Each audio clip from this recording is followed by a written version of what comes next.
अस्सलाम वालेकुम रीडर्स, कैसे हैं आप लोग। मैं हूं आपकी होस्ट फराशा। आज हम आपके लिए लेके आए हैं नॉवल ये मोहब्बतें ये शिद्दतें की एपिसोड नंबर 5। आप ये नॉवलिस्टिक यूट्यूब चैनल पर प्राइम मेहरबानी चैनल को सब्सक्राइब करें, लाइक करें, शेयर करें, बेल आइकन को दबाना मत भूलिएगा। चलिए स्टार्ट करते हैं। दो आदमियों ने ज़ारा और रूह को पकड़कर गाड़ी में डालने की कोशिश की तो पीछे से हया दौड़ी आई। रूह बच्चों, कौन है आप, छोड़े मुझे, सुकून से गाड़ी में बैठो वरना बहुत बुरा होगा। नहीं, मैं नहीं बैठूंगी, छोड़ो मुझे। बेजा लड़की, तुम भाग जाओ ज़ारा। हया जाओ। नहीं, मैं नहीं जाऊंगी तुम्हें छोड़कर, छोड़ो मेरी बहन को। इस आदमी ने हया और ज़ारा को धक्का देकर पीछे गिराया। इससे पहले कि वो रूह को गाड़ी में गिराता, एक नकाबपोश ने इसकी गाड़ी पर फायरिंग की। वो आदमी रूह को वहीं छोड़कर अपना बचाव के लिए भागा। रूह वहीं खड़ी थी। इससे पहले कि वह नकाबपोश रूह तक पहुंचता, गोली रूह के पेट से आर पार हो चुकी थी। ये क्या? इधर वलीद की सांसें थमी और उधर रूह की। इससे पहले कि वह ज़मीन पर गिरती, किसी ने अपने असार में ले लिया। वलीद आ जाए, नहीं तो कभी नहीं आऊँगी मैं। सांस थम चुकी थी वहाँ सब भी नफूस की। इधर ऑफिस में वलीद की सांस रुक चुकी थी। वलीद के सामने तो अपना कोई ना था सिवाय ऑफिस के स्टाफ के, लेकिन रूह किसी अपने बहुत ख़ास के पास थी। दो एम्बुलेंस रोड पर दौड़ रही थी, एक रूह को लेकर जैसे गोली लगी थी और एक वलीद को लेकर जिसे हार्ट अटैक हुआ था और घर में मातम बिछ गया था क्योंकि हूर बेहोश हो चुकी थी। एक और एम्बुलेंस निकली थी शाहवेला से इस हूर को लेकर जिसका दिल अपनी बहन के लिए तड़प गया था। अब वक्त को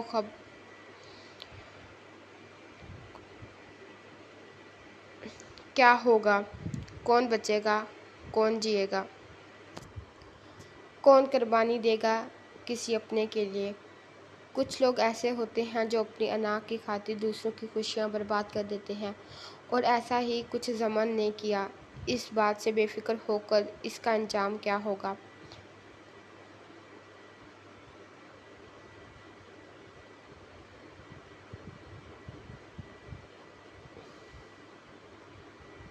आवर कुछ पिछेड़े हिफाजत करेंगे अपनी इज्जतों की।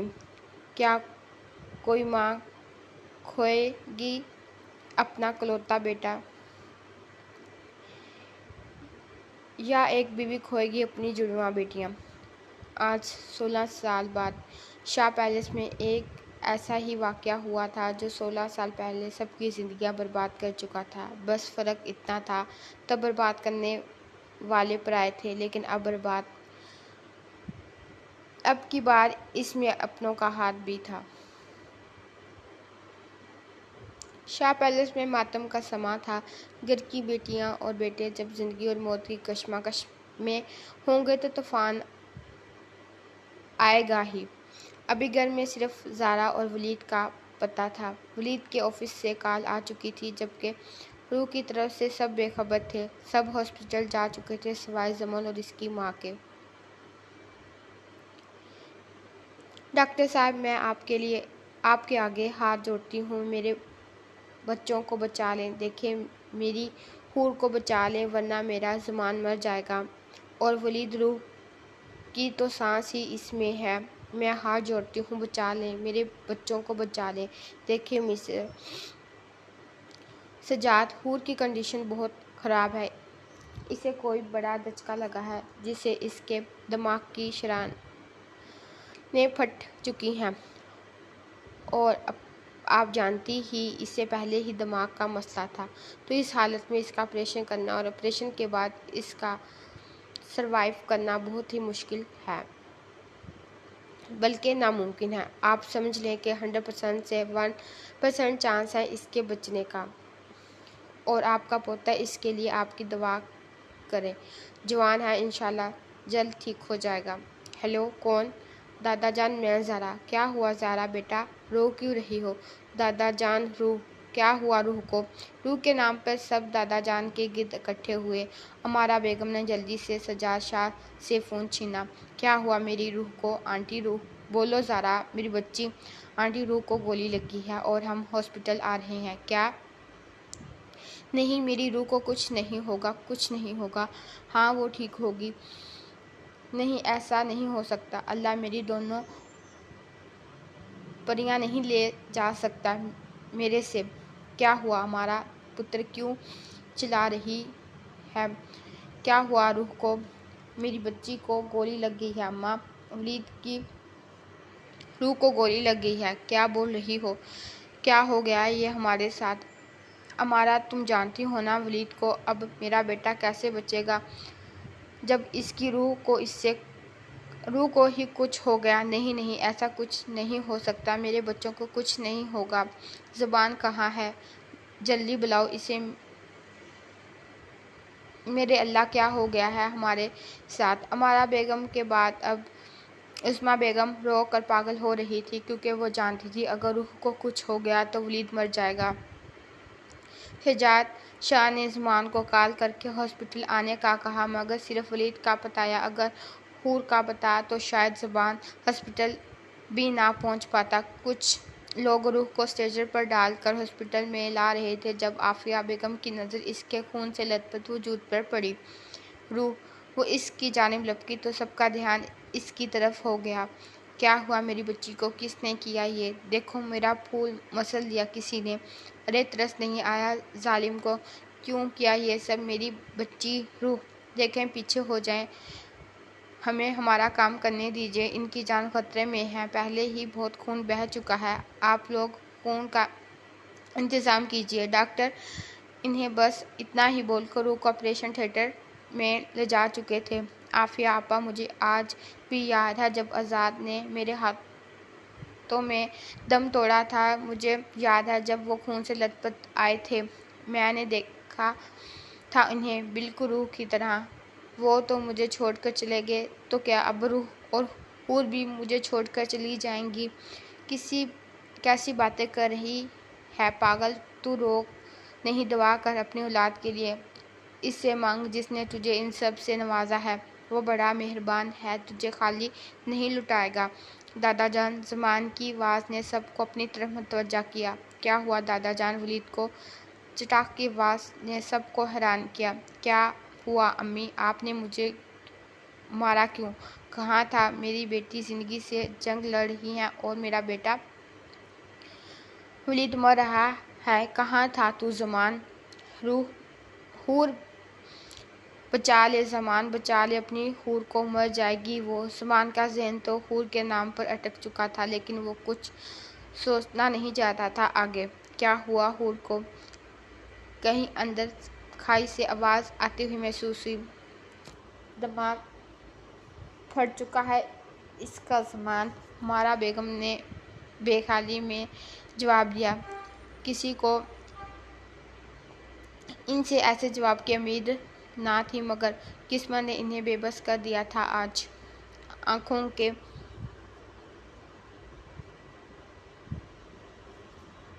के नीचे रो रो कर हल्के पड़ चुके थे और हालत ऐसी थी कि देखने वाले का दिल तड़प जाएगा। क्यों ना होती ऐसी हालत? शादी के 3 साल बाद शोहर को हमेशा के लिए खो देना और अब 2 बच्चियां। क्या हुआ मेरी हूर को? डॉक्टर ने क्या कहा? कैसी है वो? कहाँ है? कैसे हुआ ये सब? क्या हुआ? बोले, मुझे बताएं कुछ। सब क्यों खामोश हैं? बताएं मुझे। भाई, आप बात सुने। क्या सुनूं? बोलो, क्या सुनूं? मेरी गैर मौजूदगी में तुम लोग मेरी अमानत का ख्याल नहीं रख सके। अब क्या सुनूं मैं? अरे, कैसे पहुंच गई वो इस हालत में? क्यों होता है हमेशा इसके साथ ऐसा? क्यों हर दुख इस मासूम की किस्मत में लिखा है? क्या बिगाड़ा ही हमने किसी का जो इतने गम एक साथ मिल गए? सबके दिल कट गए थे ज़ुबान को इस हालत में रोता तड़पता देखकर।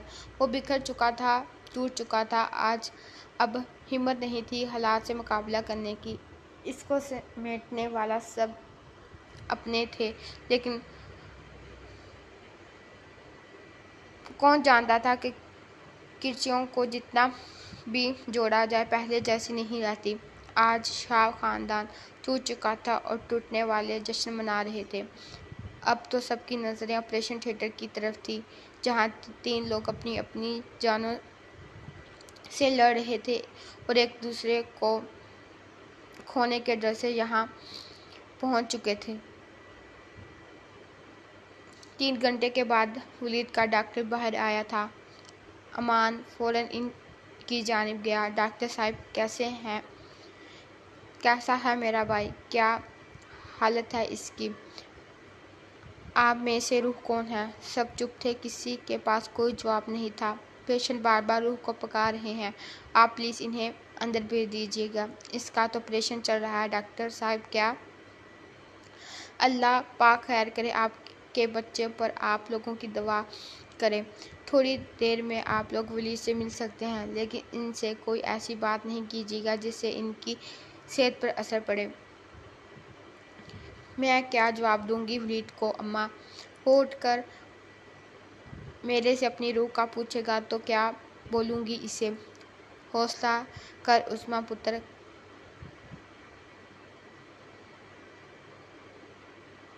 हम सब हैं, संभाल लेंगे इसे पुत्र। तू अमारा का ख्याल कर, देख इसकी हालत क्या हो चुकी है। जमान पुत्र संभाल खुद को, अल्लाह ने चाहा तो हूर बिल्कुल ठीक होगी। दादो मेरी हूर बच जाएगी ना?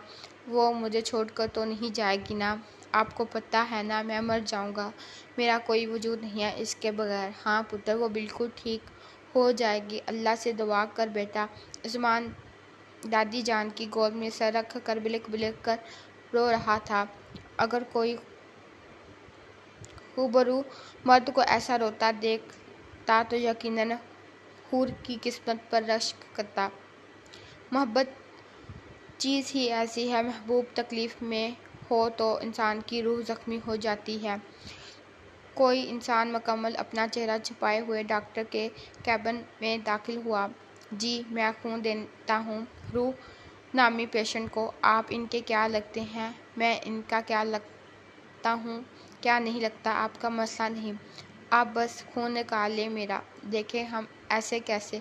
इससे पहले कि डॉक्टर कुछ कहता है, इसने एक रिकॉर्डर निकाल के इनके सामने किया। ओह सॉरी सर, मैं अभी नर्स से बोलकर आपका ब्लड लेता हूँ। अगले 10 मिनट में वो ब्लड दिए जैसे चुपके से आया था वैसे ही चला गया। अरमान साहिब, ब्लड का इंतज़ाम हो चुका है, आप लोग इस पेपर पर साइन कर दें ताकि हम लोग ऑपरेशन शुरू कर सकें। क्या बोल रहे हैं आप डॉक्टर? इतनी देर हो चुकी है, अभी तक आपने ऑपरेशन शुरू नहीं किया। मेरी बहन मर सकती है, आप लोग जानते थे, फिर भी आप एक डॉक्टर होकर इतनी लापरवाही कैसे कर सकते हैं? देखें अमान साहिब, हमने आपसे बोला था कि ब्लड का अरेंज करें दें, हमने नहीं आपने की है। अमान पुत्र तू कुछ किया नहीं? सॉरी दादा जान, वो टेंशन में दिमाग में नहीं रहा, मैं अभी करता हूँ। सॉरी अमान, शायद आपने सुना ही नहीं, कोई ब्लड दे कर जा चुका है। किसने दिया? हम में से सब तो यहीं हैं। वो सर, यह हॉस्पिटल है, यहाँ कोई ना कोई ब्लड डोनेट करता रहता है और आपके पेशेंट वलीद को होश आ चुका है, आप इनसे मिल सकते हैं। शुक्रिया डॉक्टर, हमारा फ़र्ज़ है ये सब, बस अपने बच्चों के लिए दुआ कीजिए। चलो उस्मा पुत्र, तेरे बेटे को होश आ गया है, आ जा मिल कर आते हैं उसको। नहीं अम्मा जान, मेरे में हिम्मत नहीं है इसके सामने जाने की। वो मेरे से अपनी रूह का पूछेगा तो मैं क्या जवाब दूंगी? मैं नहीं कर सकती इसका सामना, आप लोग जाएं। हमारा बेटा, तू आ गई ना पुत्र, तो तेरा बेटा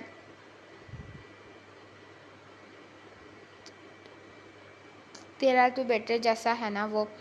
ज़रूर अब्बा जान, मैं अपने बेटे से ज़रूर मिलूँगी। बस बेटा रोना बंद कर दे, अब मुझे यकीन है अल्लाह तुझे तेरी बेटी ज़रूर अता लुटाएगा इंशाल्लाह बाबा जान। चलो आओ जाओ बेटा। सज्जाद शाह के साथ इनके घर वाले हॉस्पिटल के कमरे में दाखिल हुए तो सामने ही वलीद ऑक्सीजन मास्क पहने आंखें बंद किए लेटा था। हाथों पर ड्रिप्स, आंखों के नीचे गहरे हल्के पीला रंग। हॉस्पिटल ड्रेस में वो सदियों का बीमार लग रहा था। सजाद शाह और आबिदा बेगम का दिल कट के रह गया अपने जान से अजीज पोते को इस हालत में देखकर। पुत्र, चच्ची जान कुर्बान पुत्र तुझ पर, चच्ची जान रूह। इससे पहले कि वो कुछ बोलता, आफिया बेगम बोल पड़ी। पुत्र तू बोल ना ज़्यादा, डॉक्टर ने मना किया है। दादो रूह कहाँ है? ठीक है ना? वो सब ठीक है। जब मुझे लगा कोई मेरी रूह को जिस्म से अलग कर रहा है तो मेरी जान निकल रही थी। सांस सीने में अटक गई थी, आंखें पथरा चुकी थी, कुछ नजर नहीं आ रहा था, बस रूह की चीख सुनाई दे रही थी।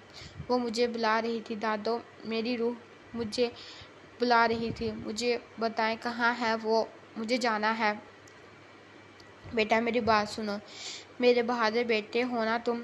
देखो बेटा, रूह मेरी बेटी है, लेकिन मैं माँ होकर तुम्हें समझा जा रही हूँ क्योंकि मुझे पता है कि तुम इसे मेरे से भी ज़्यादा प्यार करते हो। वलीद हैरान सा अमारा बेगम की बात सुन रहा था। देखो बेटा, हादसा होते रहते हैं ज़िंदगी में, हमें हिम्मत नहीं हारनी चाहिए। तुम वादा करो, बात सुनने के बाद तुम कुछ नहीं करोगे बल्कि जल्दी ठीक हो के इसे पता करोगे और बदला लोगे जिसने ये सब किया तुम लोगों के साथ। चच्ची जान क्या बोल रही हैं आप? मैं बताता हूँ वलीद भाई। हया तुम चुप करो। नहीं, पता चलना चाहिए, हक है इनका। मैं बता रही हूँ ना बेटा। वलीद भाई, रूह को गोली लगी है और वो इसी हॉस्पिटल में है, ऑपरेशन हो रहा है इसका। न जाने क्या क्या बताया था हया ने वलीद को, लेकिन इसका दिल और दिमाग इस बात पर अटक चुका था कि रूह को गोली लगी है। रूह को गोली लगी है और आप सब मुझे अब बता रहे हैं? पुत्र तू खुद ठीक नहीं था, तुझे कैसे बताते? दादो, मैंने कहा था ना, मेरी रूह मेरे जिस्म का साथ छोड़ रही थी। देखो दादो, देखो, मेरी रूह वाकई ही मेरे साथ छोड़ रही थी। जब जिंदगी का सांस बंद था तो मुझे सांस कैसे आता? जब इसकी ही आंखें बंद थी तो मुझे कैसे नजर आता? कैसे इतना बेबस हो सकता हूँ मैं? इस कमरे में मौजूद हर शख्स रो रहा था वलीद की हालत देखकर। पुत्र रुक जा, क्या कर रहा है? दादो जान हट जाए, मुझे अपनी रूह के पास जाना है। हाथों पर ड्रिप्स खींच कर निकाल कर मास्क उतारता वो बेड से उतरने की कोशिश कर रहा था। पुत्र रुक जा, हम चलेंगे सब। तू अभी तक जा बेटा। भाई रुक जाए, आप आराम कर ले, हम सब हैं इसके पास। अमान, कैसे आराम करूं मैं? इसे मेरी ज़रूरत है, मुझे जाना है इसके पास। हटो भाई, ना जाएं, रुक जाएं, इसका ऑपरेशन हो रहा है। अरमान, हाथ छोड़ो मेरा, वो तकलीफ़ में है, मुझे जाने दो, मैं इसे कुछ नहीं होने दूंगा। हाँ, मैं बचा लूँगा इसे। भाई छोड़ो मुझे। वलीद को काबू करना इस वक्त किसी के बस की बात नहीं थी। वो सबको छोड़कर बाहर निकल चुका था और बाहर निकलते ही इसकी नज़र इसकी माँ पर पड़ी। वो हैरान नहीं थी, वो जानती थी कि ऐसा ही होने वाला है, लेकिन अपने बेटों को इस हालत में देखकर इनकी जान ज़रूर निकली थी। वलीद ऑपरेशन थिएटर के दरवाजे पर खड़ा अंदर जाने की कोशिश कर रहा था, मगर दरवाज़ा अंदर से लॉक था। खोलो, मुझे रूह को देखना है। बाय, चले यहाँ से। नहीं, मुझे इसे देखना है। इन्हें बोलो देखने दो। इतने में एक डॉक्टर बाहर आता है। आप क्यों हंगामा कर रहे हैं वलीद साहब? आपकी पेशेंट अभी ऐसी हालत में नहीं जो आप ऐसे रिएक्ट करें। डॉक्टर, मुझे रूह को देखने दें, बस एक बार। देखें वलीद, आपकी बीवी का ऑपरेशन चल रहा है। अगर आप इस तरह हमारा टाइम वेस्ट करते रहे तो इनकी जान जा सकती है, इसीलिए हमें अपना काम करने दें और आप आराम करें। डॉक्टर, वलीद साहब को कमरे में लेकर जाओ। या अल्लाह, तू जानता है ना, मैंने कभी अपनी मोहब्बत में ख़यानत नहीं की। तू जानता है ना मैं इससे कितना प्यार करता हूँ। मेरे मालिक, आपको तो सब पता है ना, आप मेरे दिल का हाल जानते हैं ना मौला। मेरी रूह को मुझे लौटा दें मेरे मालिक, मेरी जान को मेरे से अलग ना करना। या अल्लाह, मेरी ज़िंदगी भी इससे लगा दे मेरे मालिक, मगर इसे ज़िंदगी दे दे। मैंने आपसे कभी कुछ नहीं मांगा, मगर आज मांग रहा हूँ। अपनी रूह, अपने शरीक हयात मुझे लौटा दें। या अल्लाह, मुझे मेरी ज़िंदगी लौटा दें। ज़मान रो रो कर अपना हाल दिल अपने खुदा को सुना रहा था और बाहर खड़ी जमल सुनकर आग बगोला हो रही थी। क्या हाल हो गया है मेरे भतीजे का? मैंने तो पहले ही कहा था ये दोनों बहनें मनूस हैं, पैदा होते ही अपने बाप को खागी और अब तुम दोनों को बेटे को खागी। अगर आज मेरी बेटी को अपनी बहू बनाया होता तो तुम्हारे बेटे का ये हाल ना होता। अभी भी वक्त है, जान छुड़ा लो इनसे, इससे पहले कि हमारा अपनी बेटी के बारे में बोलने वालों का मुंह टोटी उस्मा बेगम बोल उठी। बस आपा, बहुत सुन लिया आपको। एक बात याद रखिएगा कि रूह मेरी बहू बाद में, मेरी बेटी पहले है। और मैं आपकी बेटी को बहू क्यों बनाऊं जब इससे बेहतर लड़की मेरी बहू है। अल्लाह ज़िंदगी दे मेरी दोनों बेटियों को और बाद में अपने शोहरों के साथ एक खुशगवार ज़िंदगी। अगर अब किसी ने भी मेरी बेटियों के बारे में बोला तो हमारा बाद में पहले मैं बोलूँगी। आपा, हम बहुत इज़्ज़त करते हैं आपकी, मगर इज़्ज़त इंसान के के खुद के हाथ में होती है। बाकी तो आप समझ चुकी होंगी। आफिया बेगम ने अभी अच्छी खासी सुना दी थी तहरीम बेगम को, और बाहर से आते हुए सलार और सिकंदर साहब भी सब बातें सुन चुके थे। अफसोस हुआ पुत्र तेरी सोच पर। अम्मा, आप भी चली जा तहरीम, इससे पहले कि मेरा हाथ उठ जाए तुझ पर। घंटे बाद 2 डॉक्टर ऑपरेशन थिएटर से बाहर आए। हमने रूह को बचा लिया है। मगर क्या मगर डॉक्टर? मगर वो कभी मां नहीं बन सकती, क्योंकि खून ज़्यादा बहने की वजह से इनकी बॉडी के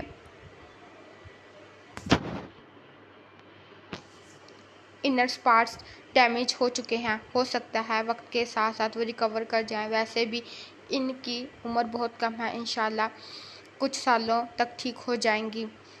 या हो सकता है इन्हें यह महरूमी ताउम्र है। ये खबर आग बनकर गिरी थी सबसे पहले, मगर खुशी थी रूह अब इस खतरे से बाहर है। और वलीद, आप मिल सकते हैं अपनी वाइफ से। डॉक्टर के कहने की देर थी। वलीद फ़ौरन अंदर की तरफ भागा। रूह का वजूद पट्टियों से लिपटा इसके सामने था। वो अपनी सारी दुनिया से बेखबर पड़ी थी। वलीद इसके पास चेयर रखकर बैठा और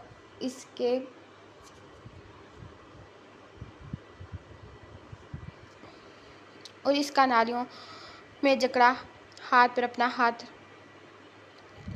रख लिया। रूह, मेरी जान, बहुत तड़पाया है तुमने। आज इसका बदला ज़रूर लूँगा तुमसे, लेकिन पहले तुम ठीक हो जाओ तब। बल्कि मैं अभी लूँगा। तुमने कौन सा मेरे ठीक होने का इंतज़ार किया है? तुम्हें पता है डॉक्टर ने क्या कहा? तुम कभी मां नहीं बन सकती। अब किसी को क्या पता कि मैं खुद यही चाहता था कि हमारे दरमियान कोई ना आए, हमारे वजूद का हिस्सा भी नहीं। वली ने इसका हाथ जैसे ही लबों से लगाया, इसे रूह की आवाज़ सुनाई दी, वली, वली जान, वली। बस रूह, रोना नहीं वरना बहुत मारूंगा। अभी भी मारेंगे, पहले ही इतनी चोट लगी है। सो जाओ रूह, तुम्हें जल्दी ठीक होना है मेरे लिए। वली, मुझे बात करनी है आपसे, बताना है कुछ, और मुझे रूह को महसूस करना है, बातें बाद में। वली ने नरमी से इसके होंठों को अपने होंठों में लिया। शायद दोनों को एक दूसरे के लम्स से सुकून मिल रहा था, जो दोनों एक दूसरे में खोए हुए थे। काफ़ी देर बाद जब वलीद पीछे हटा तो रूह ने लंबे सांस लेकर खुद को नामिल करना चाहा, मगर अगले ही लम्हे जान निकली थी जब गर्म होंठों का लम्स इसे अपने पेट पर महसूस हुआ। वलीद के दागते होंठ इसके पेट पर रख थे। वो जान जी जान से कांप उठी थी। रूह के पेड़ से उठने वाली ठेसों पर वो अपने होंठों से मरहम रख रहा था। चलिए जैसे एपिसोड इधर खत्म करते हैं। इंशाल्लाह नेक्स्ट एपिसोड मिलेंगे। ओके, अल्लाह हाफिज़।